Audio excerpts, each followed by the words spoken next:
டிக்கெட்டை போடாம ஏங்க அனுப்ப மாட்டீங்க? 2 பேர் நிக்கிறாங்க. என்ன சொல்றாங்களோ அததான் நாங்க கேட்போம். என்ன 10,000 கேட்பாங்க? 10,000 வாங்குவீங்களா? 10,000 வாங்கிக்குவீங்களா? உன்னை வந்து நான் வந்து 10,000 10,000 வாங்கிக்குவீங்களா அதுக்காக? நான் 10,000 கொடுன்னு கேட்டேன்னு கேக்குறேன். இப்போ 2 பேர் 2 டிக்கெட் போட்டு அனுப்புறீங்களா இல்லையா? அப்ப எதுக்கு 400 ரூபா கேக்குறீங்க? 400 ரூபாய்க்கு டிக்கெட் சொன்னாங்கன்னா வாங்க முடிஞ்சா வாங்குங்க, இல்லாட்டி வெளியில எதுக்கு 400 ரூபா? 2 பேருக்கு எதுக்கு 400 ரூபா? எதுக்கு 400 ரூபாங்கற 2 பேருக்கு? போ வீடியோ எடுத்து போய் கலெக்டர் ஆபீஸ்ல கொண்டு கொடுப்போ. அத எடுத்துட்டு தானே இருக்கேன் நான். எத்தனையோ பத்திரம் ஒண்ணு என்ன நீ என்ன 20 வருஷத்துல இந்த மேரேஜ்ல வேலை செஞ்சு எவ்வளவு பத்திரம் நான் பாத்துட்டு வந்துட்டேன். டிக்கெட் போடு. டிக்கெட் போடாம போறமா? குடுக்குற வேலை என்னோட வேலை. அதாமா.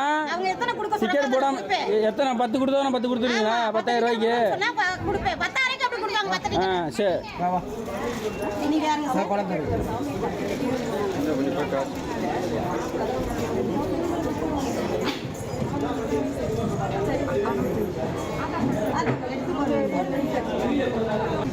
கோயிலுக்கு போனா எடுத்துட்டு போகணும் ஆதார் கார்டு. தெரியாதுங்க.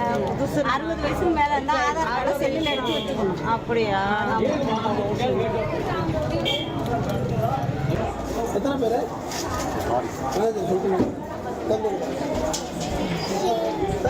சொன்னார்ல அந்த குரூப் இப்போ உங்கள யாரு ஆபீஸ்ல சொல்லிட்டு வராங்க. ஆபீஸ்ல சொன்னா டிக்கெட் போட அனுப்புங்க. நான் சொல்றதுக்கு அதிகாரம், நான் சொல்றே கேளு. கேட்கறதுக்கு உனக்கு அதிகாரம் கிடையாது. அப்புறம் உன்னைய கேட்கலாம்.